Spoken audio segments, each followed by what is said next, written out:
Hello guys, welcome to my YouTube channel. इस video में आपका स्वागत है। आज पिछले वीडियो में मैंने ऋग वैदिककालीन सभ्यता के बारे में बतलाया था, जिससे इस वीडियो में मैं उत्तर वैदिककालीन सभ्यता और संस्कृति के बारे में बताने जा रही हूँ।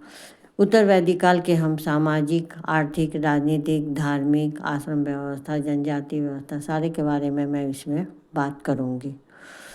चलिए शुरू करते हैं। उत्तर वैदिक काल, जिसका 1000 से लेकर 600 ईस्वी पूर्व तक इसका काल था, और भारतीय इतिहास में उस काल में जिसमें सामवेद, यजुर्वेद, अथर्ववेद तथा ब्राह्मण ग्रंथों की रचना इसी काल में हुई थी। इस काल में आर्यों ने यमुना, गंगा और सदानीरा, जिसे आज गंडक के नाम से जानते हैं, के मैदानों को जीतकर अपने अधिकार में कर लिया था। मतलब कि गंगा, यमुना और सदानीरा, जो आज गंडक के नाम प्रसिद्ध है, उनके उस आसपास के एरिया को, इस नदियों के मैदानों के जो आसपास के एरिया को जीत करके ये लोग आर्य लोग अपने अधिकार में कर लिया था। और वहीं से वे लोग दक्षिण का आर्यों का फैलाव दक्षिण में विदर्भ तक हुआ था। और उत्तर वैदिककालीन सभ्यता का मुख्य केंद्र मध्य देश था, जिसका प्रसार मध्य देश मतलब जिसका मध्य प्रदेश, जो आजकल जिसे मध्य प्रदेश हम लोग कहते हैं, उसी से वही था, जिसका प्रसार सरस्वती से लेकर गंगा के दोआब तक था। यहीं पर कुरु और पांचाल जैसे विशाल राज्य थे। मध्य देश इनका सभ्यता वैदिककालीन सभ्यता का मुख्य केंद्र था, जिसका जो प्रसार था सरस्वती नदी से लेकर गंगा के दोआब तक था। यहीं पर दो बड़े बड़े विशाल राज्य थे, कुरु और पंचाल थे। यहीं से आर्य संस्कृति चारों तरफ फैली, जैसे पूर्व की ओर कौशल, काशी, विदेश तक फैली। मगध और अंग प्रदेश आर्यों की सभ्यता की संस्कृति के लोग बाहर थे, क्योंकि मगध में निवास करने वाले लोगों को अथर्ववेद में व्रात्य कहा गया। मतलब मगध प्रदेश जो आजकल बिहार और झारखंड के एरिया है, उसमें आर्य प्रदेश का विस्तार नहीं हुआ था। वहाँ के लोगों को निवास करने वाले का अथर्ववेद में व्रात्य कहा जाता था। ये लोग प्राकृत भाषा में बोलते थे, मतलब मगध में रहने वाले लोग प्राकृत भाषा में बोलते थे। तो उत्तर वैदिक काल में आर्यों का विस्तार इसलिए अधिक हो गया था, क्योंकि ये लोग लोहे का प्रयोग करना जानते थे। वे लोहे से हथियार और अश्वचालित रथ का प्रयोग वो लोग जानते थे। उत्तर वैदिक काल में पांचाल सबसे विकसित राज्य था।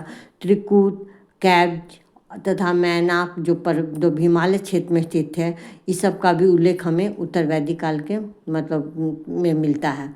राजनीतिक संकट, उत्तर वैदिक काल के लोगों का राजनीतिक संगठन कैसा था, इसके बारे में हमें जानकारी मिलती है।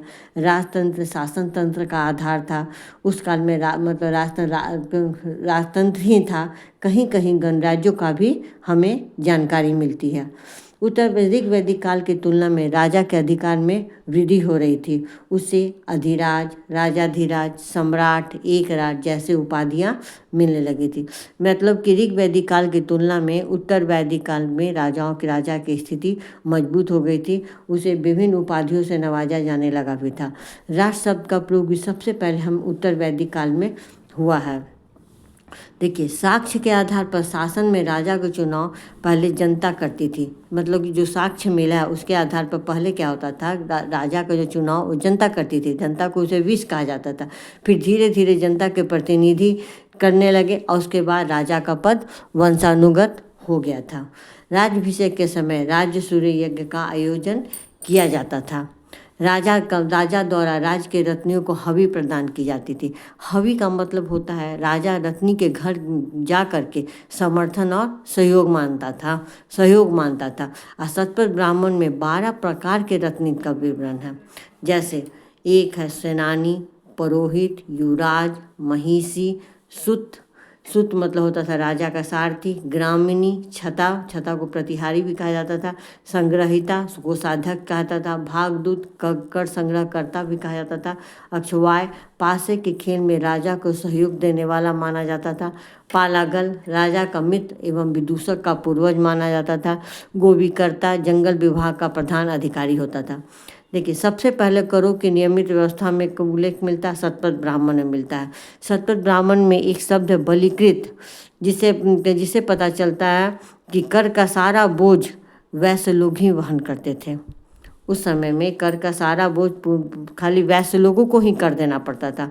आय का 16वां भाग कर के रूप में ही लिया जाता था।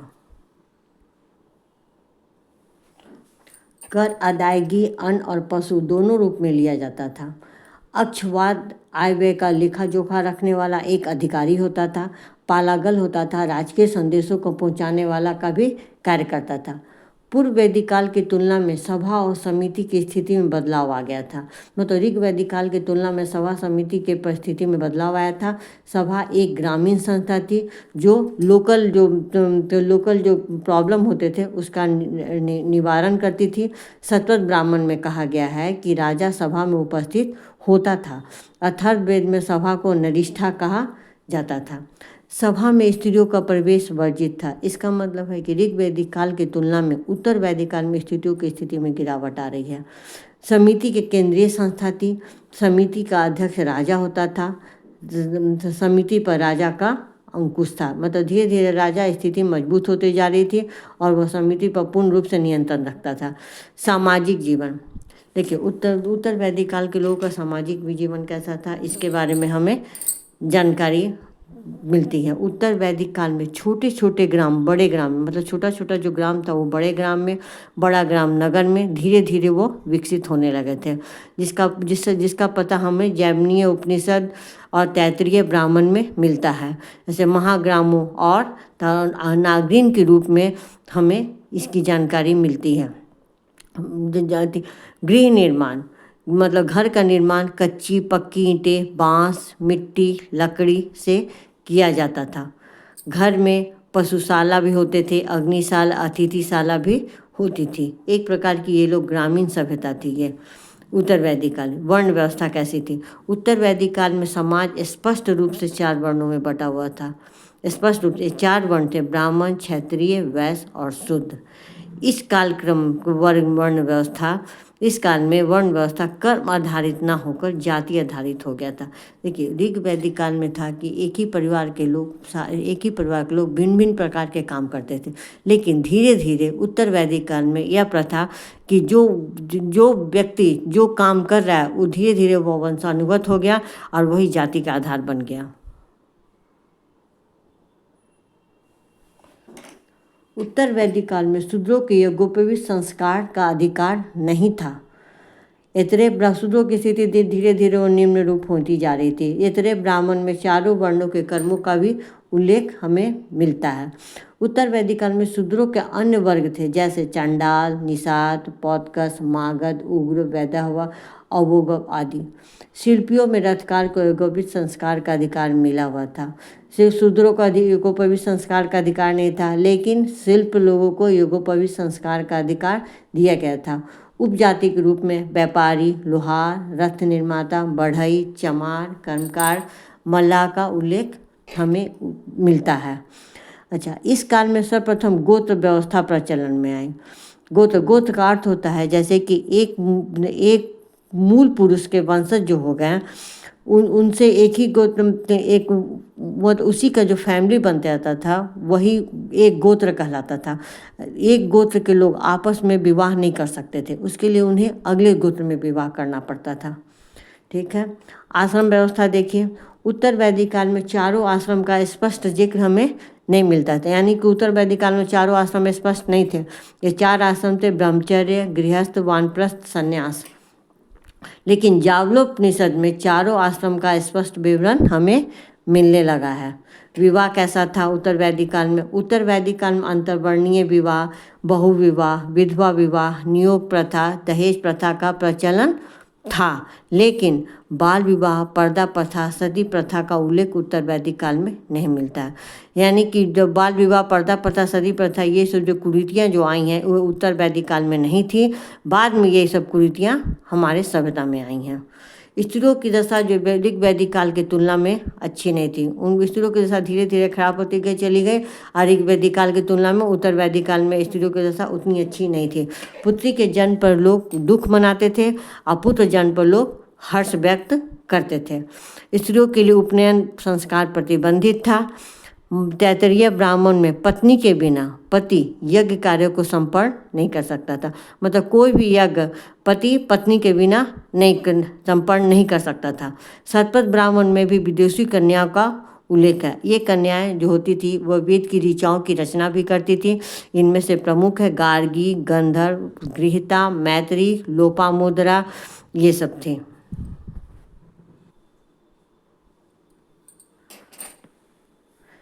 ऋग्वेदिक काल में स्त्रियां पैतृक संपत्ति के अधिकार से वंचित हो गई थी। धीरे धीरे स्त्रियों की स्थिति खराब होने लगी थी और वो लोग पैतृक संपत्ति जो होती थी उसके अधिकार से धीरे धीरे वो लोग को हटा दिया गया था। सभा में स्त्रियों का भी प्रवेश वर्जित होता था। आर्थिक जीवन कैसा था?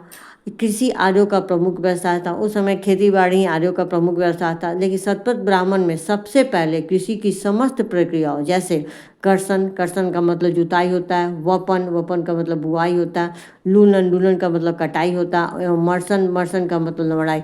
मतलब कि शतपथ ब्राह्मण में सबसे पहले ये सब का उल्लेख किया गया है। मतलब कर्षण, वपन, लूलन, मर्सन का उल्लेख किया गया। यजुर्वेद में व्रीह, व्रीह मतलब धान होता है, यौ मतलब जॉब होता है, मान मतलब उड़द होता है, मृदंग मतलब मूंग, गोधूम मतलब गेहूँ, अनाज का भी हमें वर्णन मिलता है। अथर्व में 2 तरह के धान जैसे व्रीहि और तांडुल का मिलता है, जानकारी मिलती है। यक्षु, यक्षु मतलब ईख, इस सब का भी उल्लेख मिलता है। सिंचाई के लिए वे लोग कूप, वर्णाकूप और नहर का भी प्रयोग करते थे, इसकी जानकारी भी मिलती है। तैत्तिरीय उपनिषद में अन्न को ब्रह्म और हल को शीर कहा गया था।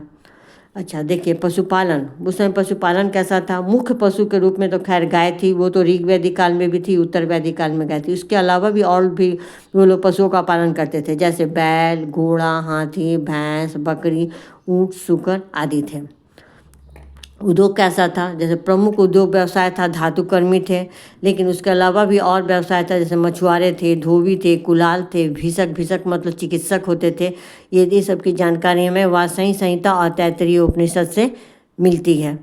वस्त्र निर्माण कैसा था? उत्तर वैदिक काल में ऊन मतलब ऊन, सन मतलब सन, शतपथ ब्राह्मण में कौश, रेशम, मैत्री संहिता में छूम का उल्लेख मिलता है। मतलब उत्तर वैदिक काल में ऊन, सन और कौश की जानकारी, कौश मतलब रेशम होता है, उसकी जानकारी हमें मिलती कि ये सबसे लोग वस्त्र का निर्माण करते थे। मैत्री संहिता में छूम का उल्लेख हुआ है। वस्त्र सिलाई के लिए लोग सुई का भी उल्लेख करते, सुई का भी उपयोग करते थे। धातु के काम यजुर्वेद में ये हिरण्य मतलब सोना, त्रिपु मतलब टीन, सीसा, अयस एवं लोहे का विवरण हमें मिलता है। देखिए यजुर्वेद में हमें सोना, टीन, सीसा, लोहा आदि का विवरण मिलता है। हिरण्य को क्या कहा था? सोना को हिरण्य कहा जाता था, त्रिपु को टीन कहा जाता था।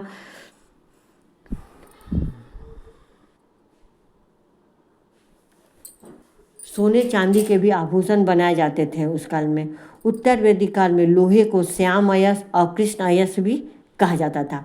800 ईस्वी पूर्व में हमें यूपी में लोहे का साक्ष्य मिला है, जिसे फलक, लोहे के फलक, भालो, ये सब रूप में हमको मिलता है।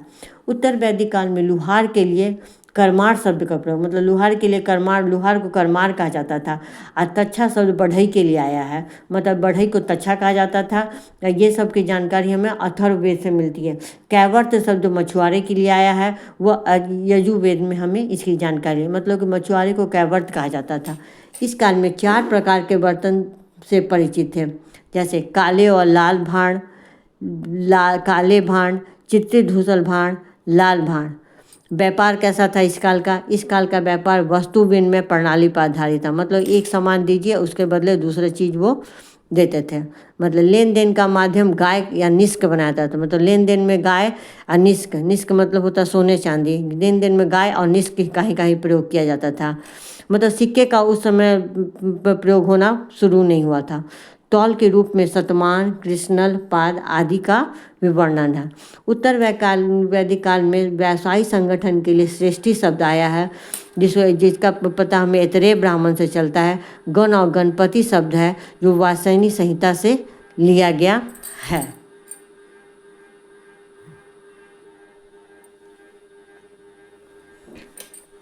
धार्मिक जीवन, धार्मिक जीवन उत्तर वैदिक काल के लोगों का कैसा था?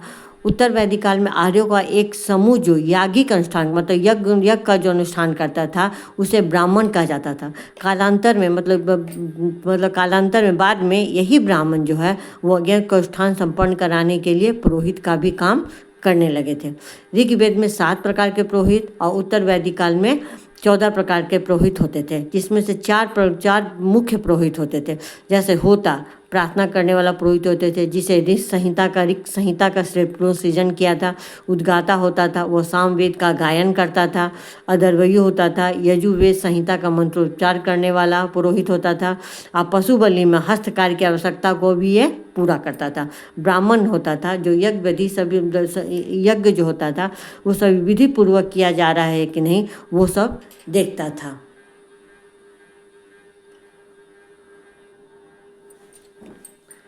रुद्र की पूजा भी जो ऋग वैदिक काल में जो रुद्र की पूजा होती थी वह उत्तर वैदिक काल में उसको शिव का रूप दिया गया था। मतलब उत्तर वैदिक काल में रुद्र को ही शिव की पूजा के रूप में मानता थी।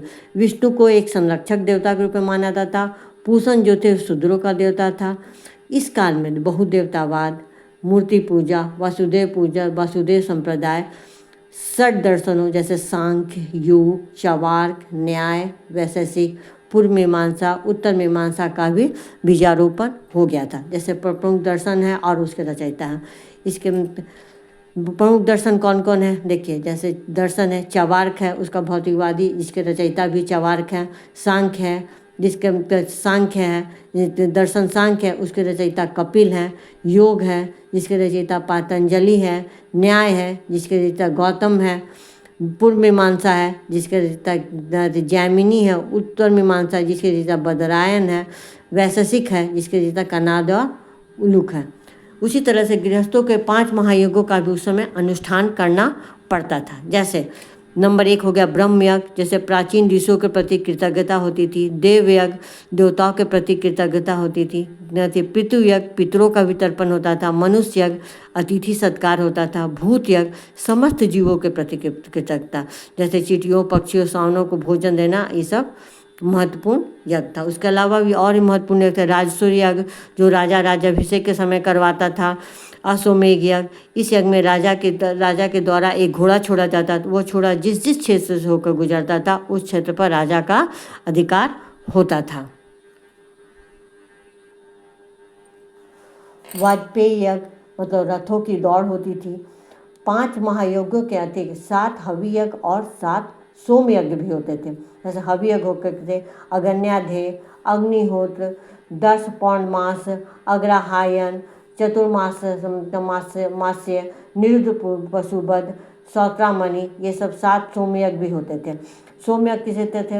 अग्निष्टोम, ज्योतिष्टोम, अग्निष्टोम, उकथ्य, षोडशित, वाजपेय और अतिरात्र होता था।